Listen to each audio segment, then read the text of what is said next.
cool is this? I am actually holding a kiwi chick, and even better than that, we're going to be able to go out to Motuara Island in the Hauraki Gulf and see him be released into the wild. We really didn't know simple questions or answers to simple questions, how many kiwi there were, what were eating them, why were they disappearing, where did they live? And research revealed that A, they were declining really rapidly, and the number one reason for that was chick survival or lack of. So stoats mostly were predating young chicks to the point that only 5% were surviving in the wild. So BNZ Operation Nest Egg was born to help get chicks past that vulnerable stage of life and to increase their rate of survival.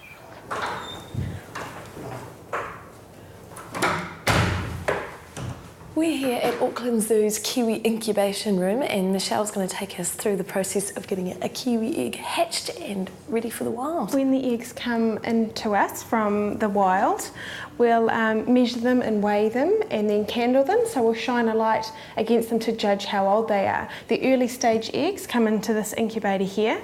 Now these ones are turned 4 times a day, and they're also taken out for an hour cooling every day. And what that actually does is simulate the male getting off the egg and going foraging for food. So the male actually does all the incubation for the North Island brown kiwi, but when we get to this stage, they're not actually taken out for cooling at all. And that's because as the kiwi chick gets closer to hatching, the male will actually sit tight and he won't actually get off the egg at all. Now, once they start to hatch, they come into one of these hatches, and that's just to make sure that they don't break any of the other eggs when they're hatching. It's quite violent when they're pushing themselves out of the egg. It can take up to 4 or 5 days to actually complete the hatching process.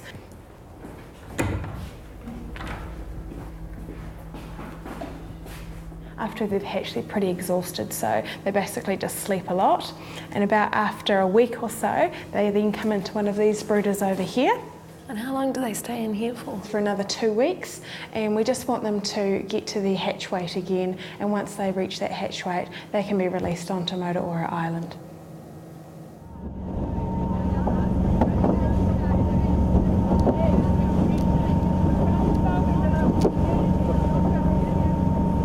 Everybody from middle school, senior and juniors who liked dealing with kiwi were put in the hats. And we were 3 lucky named people who came out from the hats. We did a project on them, and we had to just go and raise money. Us juniors made bumper stickers. Yeah. To go on the back of our cars. The middle school got to go to Tawharanui and do some planting, and we also learned heaps of facts doing studies.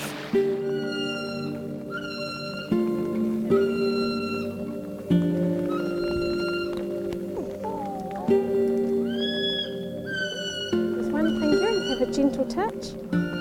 Just one at a time.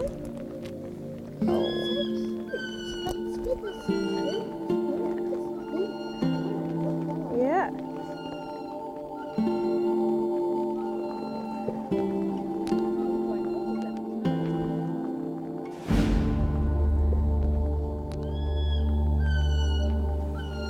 Here you go.